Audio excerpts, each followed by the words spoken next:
welcome back to Building a Fighter. My name is Dr. Austin Shane, sports chiropractor in Scottsdale, Arizona. With me, as always, badass strength coach in Denver, Colorado, Alex Friedman. Well, first off, I'd like to say happy haircut and a great mustache. You're looking great. You're looking clean. I suppose. You not like us dirty folk with the long hair now. You can make fun of me for being a dirty hippie. I was gonna say, since when are you the friend with the longer hair? That's a new little twist. I know. I've never had my hair long ever. This is the first time. But today we're going to be talking about training age and why it matters. But Alex, I want you to start talking about it because you're the one that brought up the topic. What is training age? Define that for me. Well, training age is exactly what it sounds like. It's like, how well adapted to training are you? How long have you been training in mixed martial arts or in the weight room? We bring it up a lot in the weight room because there's such a disparity typically between like an MMA training age and a weight room training age. You Right? mean if you're a UFC fighter, that doesn't mean you're a professional weightlifter? No, that is not what that means. And nor should you train like one. But training age becomes a topic because based on athletes' experiences around the weight room or even around MMA, like we can extrapolate this to any type of modality. You want to pick different training modalities and different training schemes to better fit where that athlete is, right? So if I have a beginner in the weight room, I'm not going to have them lifting close to their 1 rep max. Similar, if you're in an MMA practice room, you're not going to take the guy that just made the team and throw him into cage sparring with your UFC vet. Right. So it's just an accurate alignment of training schemes that can be based on your experience level. And why is that, Alex? Because it's the exact same reason for both of them. But because skill coaches don't necessarily understand that. Well, you're enhancing risk for injury. That's all you're doing. Exactly. Because you're going to get fucking hurt. Yeah. Like there's this thing where everybody understands in the combat sports realm that you probably shouldn't be sparring with a UFC fighter when it's your 4th day of sparring, right? That's going to fucking get you hurt, especially if you're going with somebody that doesn't know how to spar light. Well, if you're in a weight room and maybe you're doing like a snatch and it's your 4th week in the weight room and you're doing a snatch, guess what? It's even worse than sparring a UFC fighter because the bar and the weight on top of the bar doesn't know how to go light. Its job is to be heavy. Yeah. So if you don't know that technique and you're doing a highly complex movement or you're doing something that requires a large training age, that is going to it's going to increase the risk of getting hurt. It's not necessarily you're going to get hurt the first time, but the one thing that it most definitely is going to do, unless you are perfect from the get-go, is it's going to make improper patterns and it's going to build bad habits. And we don't want to build bad habits. That is literally the opposite of why people come to train with me, is because they can't build those bad habits and I have to try to pull them out of them. So it's all about efficient movement and doing different things that are going to be most beneficial for that athlete. And that comes with pairing our training age with how we program for that athlete and the exercises we choose. Right. And you just went into the kind of injury risk or getting hurt side of things, but there's also a huge performance side of things too, right? Like your novice in the weight room or your guy that's just beginning in the weight room, you can use a lot less stimulus and get a lot bigger response. Yep. Right. So you don't have to train balls to the walls when you're just starting in the weight room to get massive gains. And as a beginner, I don't have to change the stimulus that often either. Right. If we're practicing a trap bar deadlift, I can just trap bar deadlift for probably 6 to 9 to 12 months. They're going to keep getting better at that and keep getting stronger without adding in variability or fanciness or different strength qualities or power type stuff. There's just different performance strategies based on your training age. Again, and I'm going to keep comparing this to MMA because I feel like that's the more commonly understood language of our audience, right? If you're let's say you're a black belt in jiu-jitsu and you're going over to MMA, like you don't need to keep saturating somebody in grappling. That person can practice striking for a very long time before they've topped out their gains in striking. Right. So it's just an understanding and the performance ability of your athlete. If I have an athlete that's been training in the weight room for 10 plus years and they have some decent strength levels and really good power, then I need to start changing up their program more often. Then I need to start adopting things like daily undulating or conjugate periodization or something more fancy, but that's not appropriate for just every single individual. Well, it's the same thing I always talk about with good to great and that good to great mentality. It's very easy to get good at something. It's very easy to continue to get gains when you have a low training age. Right. Sorry. It's as you get a higher training age, as you start to get more developed, as you start to garner more skills and be at the upper echelon of things, that's when what you do and why you do it matters. That's where the micro movements matter, because you're looking for that extra percent, not that first 20%. Because if you already have 88% or 90%, you can only get 10% more. Guess what? It's probably a lot harder to get that last 10%, and it's going to take much more fine-tuned comb through your programming and through your exercise selection. Versus if you want to add your first 40%, if we're talking in strength and conditioning, it probably just means we got to fucking clean up their squats and their trap bar deadlifts and some of their pressing movements. If we're talking about mixed martial arts, that means learning the basics and hammering in the basics of all the different mixed martial arts. So focusing on that first 40% is going to make you elevated all the way through. Yeah, and that's why it's not a bad thing to be a beginner, right? If we say your training age is low or you're a novice in the weight room, that is great because then your ceiling's even higher. Your potential is through the roof. Dude, it makes me look so much better when you're a beginner.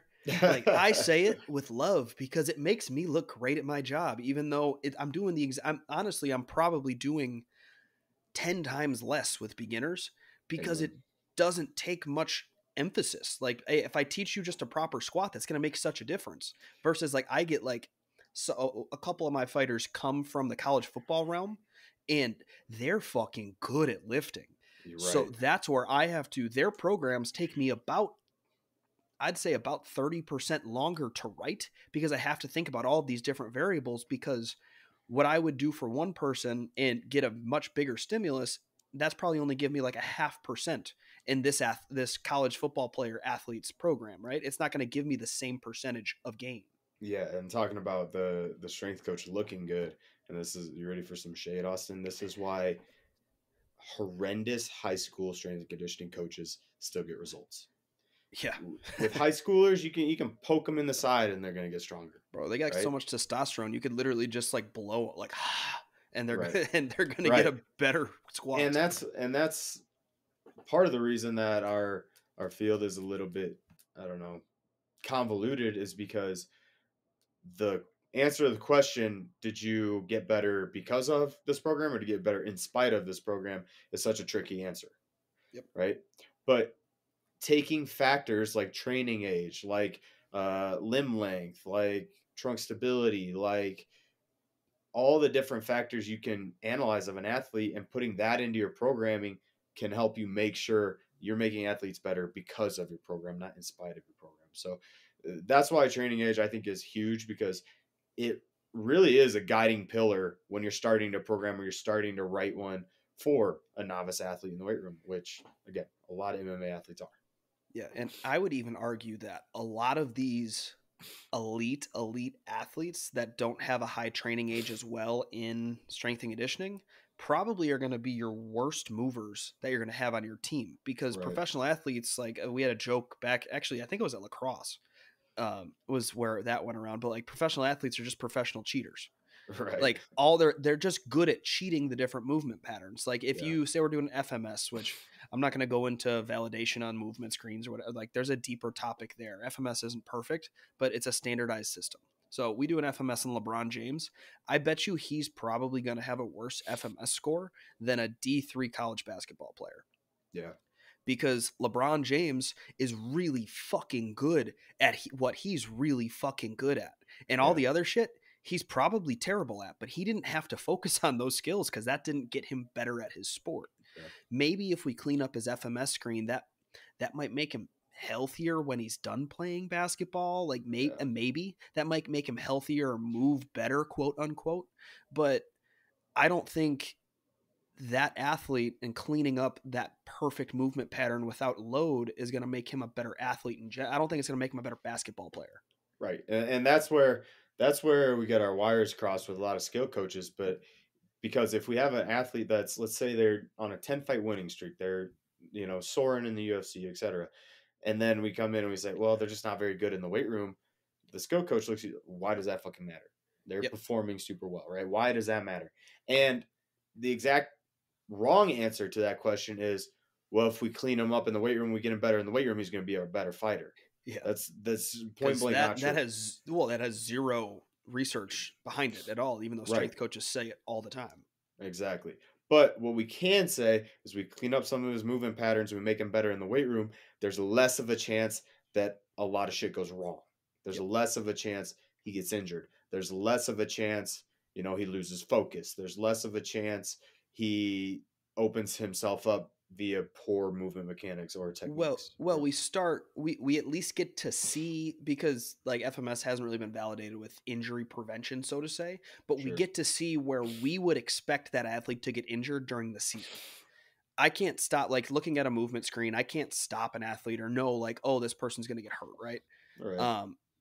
But what I can do is I can look at what I would think would be good movement and what's the limiting factor. Maybe the limiting factor in, if we're going to the FMS, in his split squat or his the straight line split squat is his ankle dorsiflexion. And he's a basketball player.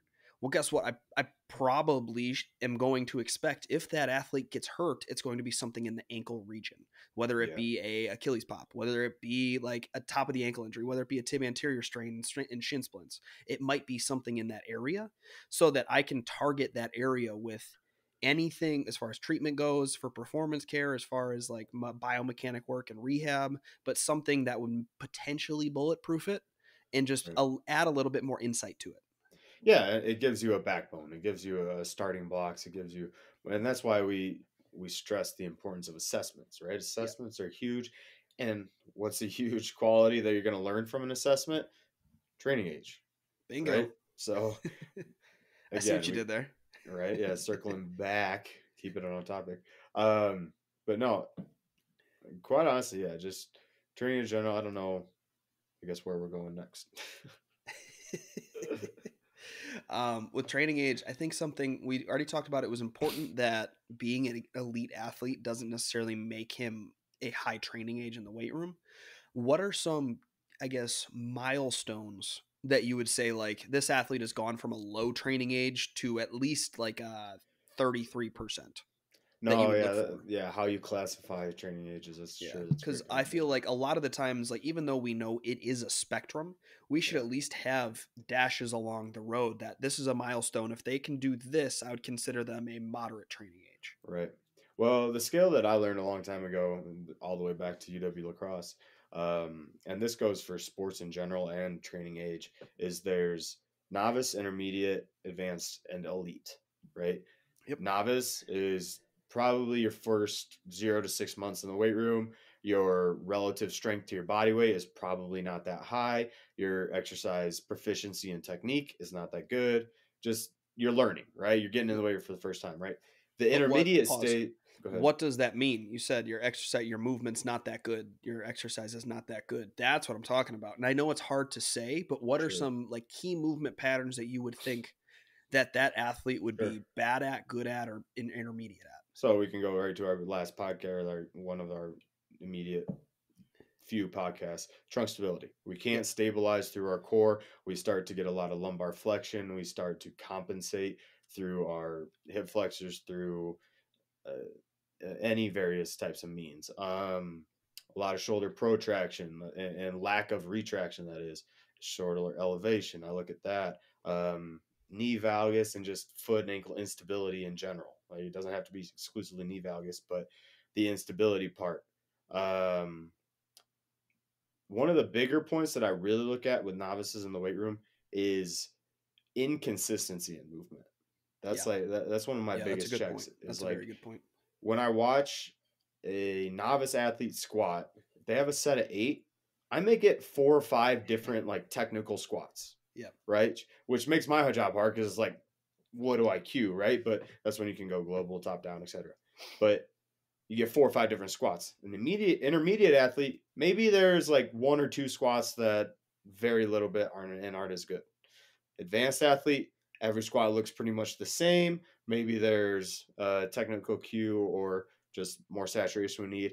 An elite athlete in the weight room, their squat is fucking dialed. The only thing we need to change is the weight on the bar, right? Yep. So that's a couple of the biggest movement pattern and faults I see in a lot of novice athletes. I guess how would you answer that question? What are you looking for in an athlete that's not so good in the weight room? What is their bad exercise technique? I mean, you hit a lot of them. I'm talking about like, I guess, patterns that I would look at. So like, we'll say a squat pattern. Yeah, squats, hinges. In an extremely novice athlete, or in a novice athlete in general, they're going to squat to their toes versus to the whole foot. Yep. They're going to flex the lumbar spine in a not because the weight is causing them to flex the lumbar spine. Their body weight screen would be flexion of the lumbar spine on the toes, which if they're on the toes, that probably means there's a lack of dorsiflexion in the ankles. That's where they're getting that mobility. And then if we're working our way up, say we give them like a 10-pound to see how they handle a goblet, there's going to be massive shoulder elevation, so upper trapeus, and they're going to stick their chin out, and they're going to jut their chin like a turtle, which is going to engage all the way through the cervical paraspinal tone. And then the last thing I look at as far as a novice squat would be pressurization. Are they going to be just either arching?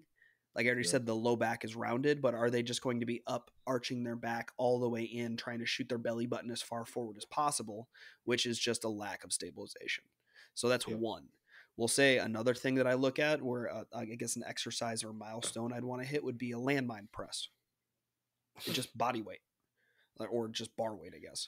But as they're pressing, are they able to, again, expand through the trunk, or are they dipping into lumbar extension in order to press the weight? If they're just dipping into lumbar extension on just a bar landmine press, that probably means they're a novice in what they're doing because they don't know how to move their upper body efficiently, right? Yeah. Well, I think that's a good criteria right there that you just kind of hit on without even maybe unconsciously, is the novice will be unconsciously incompetent, right? We can look at that type of scale, right? Yep. So the novice doesn't know they're doing it wrong, but does it wrong. Where the intermediate, maybe they know they're competent, but they're conscious, but they're still incompetent. They know what they should be doing, and they can do it without a little resistance. But as soon as we add a little resistance, they can no longer hold that pattern. So maybe that's a little differentiator if we look at the scale. And to further explain what the scale I'm talking about, it's where we go for your motor learning from unconscious incompetent, you don't know what you're doing and you're bad at it, to consciously incompetent, you know what you should do, but you can't quite do it yet. Consciously competent, you know what you should do and you can do it well, to unconsciously competent. You don't have to think about what you're doing, but you do it well. You just fucking crush it. Yeah, right. You're just good, which is where a lot of our best athletes are anyway. But that's the people that you look at and say that's fucking unfair. But that scale and that determination could be a good guidepost for training age, right? If we have a novice versus an intermediate is going to know what to do and be able to do it, and maybe they fail because the resistance gets too heavy, right? Or they fail to execute good technique because the resistance gets too heavy. A novice is going to fail good technique simply because they don't know what to do or they haven't practiced what to do. Yep. So I don't know. I don't know if I stole your thunder there or just pointed out what you said, but no, I like it. Something that I was thinking about as you were actually, ironically enough, I almost did the exact same thing to you and I held it, but now this is my moment. When you were talking about the beginners having that high percentage of movement variability. Sure. I think you get that because you're a good coach. I don't think that happens to everybody because you're a good coaching setting with your words. And why I say that is because you're letting the athlete try and try and try. Yeah. Right? They're trying different movement strategies. You're allowing them to find the movement that's going to fit them efficiently. Mm-hmm. I think if you're an over cuer or you're a new coach or you're somebody that doesn't let athletes make mistakes, you're not going to see that because you're just going to keep correcting it. But in reality, the only way for that athlete to limit the movement strategy all the way down to what's most efficient for them is going to be to trying as many strategies as possible. Right. So I don't think what you said happens for everybody, but I wish it did. Yeah. Well, I go back to this. Like, you're going to make a pretty good athlete if you correct their mistakes all the time. You know, and Yeah. this is same is true for MMA coach. If you correct your athlete's mistake every time, you're going to get a pretty good athlete. But who's to say you're right? Well, who's to say I'm right? But also, you want a great athlete, get them to identify when they're wrong. Yep. Right? That's where I really know that I'm making progress. And like, I push my youth athletes really hard on it. And sometimes it doesn't end so well because they can't handle it. But, but I'm like, they get done with a rep and they like look at me like, Coach, did I do a good job? And I'm like, I don't know. Did you? Like, where did you mess up? What did you do well? Like, you have to be somewhat self-aware and critical.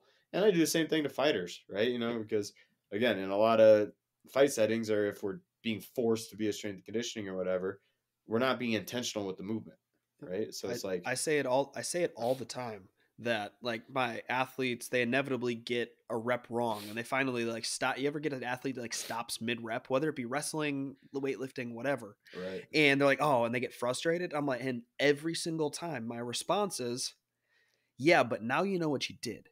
Yeah. The reason you stopped is because you know what you fucked up. So take that, and we're going to hit 5 more just like that, whether it be a squat, whether it be I would break them out body weight or drop the weight, and we do the exact same thing to reinforce the pattern because that athlete just recognized for their first time that they made that mistake. So you want to immediately try to fix that. You want to immediately try to correct that and allow them to gain that positive pathway that they realize what was wrong. Now let's make it right over and over and over again. Exactly. That's where they become autonomous. And I see this in jiu-jitsu all the time, right? It's like professor shows a move, go drill the move. Oh, I tried it once. It doesn't feel right. I don't really like that, you know? And it's like it's either professor, I have a question, or this technique's not for me. It's like, no, drill it, feel it out.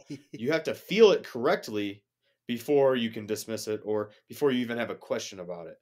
I got some pushback from my high school wrestlers 2 weeks ago because I was trying to get them to drill hard. And every other minute they tried to stop me and ask me a question about technique. And it was like, and whatever. It was like theoretical, like, what if he does this? And then I can counter that. And it's like, sure, don't ask me that question right now. You don't have a question about this technique. Can you not tell high schoolers to shut the fuck up anymore? Right. That's the one. It's like, you're trying to get out of this hard work. But I likened it to jiu-jitsu because that's what I see a ton of jiu-jitsu athletes doing is let's talk about the technique. Let's not drill the technique. Let's talk about it. It's like, motherfucker, you don't have a question about this technique until you've done it 5,000 times. Because it's all theory. Until you've hit it live. Theory. Until you've hit it in a actual training go. Fuck it, we're going live. Oh, man. But I don't know. I think we're way off track. It's okay. But getting your athlete to analyze themselves and understand the right movement, I think, is the next step to be consciously competent. Exactly. Right. Which that's all training age is. That's all increasing training age is getting to as close to unconsciously competent as possible. Yeah. With as many movements as possible. That's all it is. I would kind of push back on that a little bit. There's to me, there's still a scale of like performance ability there too. Like if I'm looking at strength, right, as athletic quality, right, right. You have to get stronger. Like I'm not going to make you just because you know a perfect trap bar deadlift, but your relative strength is 1.0. Like your max on a trap bar is your body weight. You're not advanced in weight, right? So there's got to be some performance. I guess it's more for movement quality than anything. Yeah, which is, to be fair, is like 80-90% of our focus, right? Is movement quality and efficiency. It's easy to get somebody strong. Exactly, as long as you're consistent at it. That's why consistency and intent have to go. But that's another scale we can gauge training age on is your performance abilities, right? Is your trap bar deadlift 2 to 2.5 times your body weight, right? Is your I don't know what. I actually just saw I just saw a recent study where they were going at I think Highlander Games athletes, and it was different than the one that I saw with Ryan Flaherty, where before it was a 3-rep max for 3 times your body weight. Yeah. This was just a 1-rep max not 3, 2.5 times your body weight. This one was just a 1-rep max for 2.5 times your body weight, which maybe that's because of how big Highlander Games athletes are, and it Yeah. goes, and you can only get so strong. But it was weird to see the disparity between the two, because I've always used a 3-rep max as my like strength metric. Right, and I think that comes from a little bit of logic, like as far as conservative strength coaching, right? Like Yeah. 1 RMs are dangerous, quote unquote, like, and they are and they aren't, right? But Right. 3 RMs are a little more consistent, right? So that's like, if we're going to translate to MMA, I would think of like, we're going to take your one fight in the UFC and base your entire ability off of that, right? Right. Which maybe it's better to look at your last 3 fights and see where Yeah. you're at. So I think that's a good analogy to see actual strength levels. Power metrics, I want to make sure that we can get to alactic power, period. Like, can we do that? You Yeah, know? that's a good point. It's energy system development. That's actually Yeah. where I see trained and untrained athletes the most, is in their energy system development and Mhm. utility. Yeah. Um, yeah, I look at that more like performance ability, I suppose. And you can certainly ascribe a training age dependent on that, but that's also, I think, lifestyle habits too, because a lot of times when you have a novice in the weight room, like, their aerobic fitness is off the chart, right? They're Well, just yeah, poor but at like transitioning. think about it like this. This is where I'm going with that, is like, if I ask you how to do a 30-30 on an air bike for, say, you're 30 seconds on, 30 seconds off for No. 4, versus if I ask a 75-year-old woman doing leg rehab and I say go 100% and then take 100% or take 30%, you know what 100% is. So you Yeah. can push there. You're going to pass out. Versus if I ask the old lady, she doesn't even know what she thinks 100% is 50%. Yeah. So like that's the exact same thing with trained and untrained. If you know how to use that energy system versus if you don't, I can tell immediately based off the different testing metrics and the different exercises we can do. Yeah, and I think even that could be a capacity or a category on its own, like using the appropriate intensity for the demand in front of you, Yes. right? Because I see it with untrained athletes all the time. Like, even when I'm teaching a power clean, right? Like, my novice athlete, they're gonna have 65 pounds on the bar and they're gonna clean it and then hit themselves in the chin, Yes. right? Versus, Hey, my I trained still do athlete, that. well, you're bad to clean them. Then I'll have a trained athlete hit the clean and like they recognize, oh, it's 65 pounds, little hip pop, Yes. catch in a good position still, right? So it's like, and I literally have to spell this out to some of my athletes. It's like, there is 65 pounds on the bar. Just because it's a power clean doesn't mean you have to throw it through the ceiling, right? It's like tossing a baseball, right? If I'm gonna Yeah. play catch with somebody 5 feet away from me, I'm not throwing a heater, Yeah. right? I'm gonna underhand toss or just little light lob. So, understanding the appropriate intensity for the training goal, Yep. which, can boil down just to intelligence, but Yeah. Maybe they don't learn it. Maybe it's not trainable. but coach, I just want to go hard. I just want to do what you say. I don't want to have to think. Okay. Then you have a low training age. Yes. Yes. But no, I think that's another point. I think that can be our final point here, is seeing athletes transition through this progress and through this procedure of training age. You get a lot of different habits and a lot of different reactions, right? Yeah. Your novice in the weight room wants to work hard, wants to go gung ho, when they probably should be taken at the slowest and the most intentful, or the most uh, focused. Yeah. Your veteran in the weight room probably is the most focused and wants to work the most efficiently, not the hardest, Mm-hmm. but maybe they need the most variability and to be working the hardest. Yeah. So I think that's an interesting thing to track, either through one athlete's career or see it across your team of athletes. The young gun that's getting in the weight room and wants to fucking get after it and wants to 1 rep max every day, which has low training age, right? Versus the vet that comes in, understand there's a program and a plan in place, executes the, sets, reps, intensities to a T, because they know what's going on and they know how to execute it. So Yep. I guess It's that's your I spectrum. equate it Yeah, I equate it to like there's a difference. Like the young guns will go in and try to work more. They're going to try to increase their quantity of work. While Right. the vets, the all stars, the superstars, they come in and they try to increase the quality of the work that they're doing. So they're working smarter within that amount of time, and they're trying to make like their reps perfect. They're trying to make their study sessions perfect. They're trying to do all of the little things right to become more efficient or to increase the quality of what they're doing versus just do more work for work's sake. Right.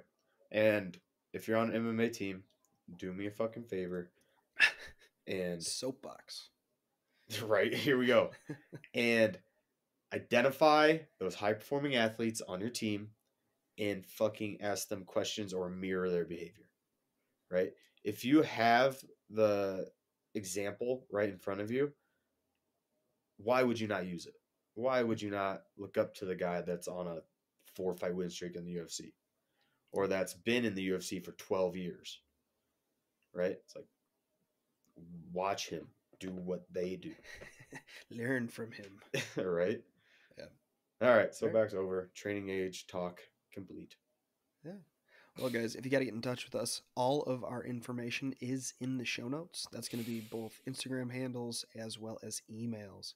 If you guys are looking for strength conditioning programming, all of our programs are at buildingafighter.com. We have 8 different programs. We're going to be adding some more there soon, as well as we have a low back course for people that have previously struggled with low back pain and want to help stabilize that trunk. So that is all at buildingafighter.com. This is Dr. Austin Shane. Alex Friedman. And we are out.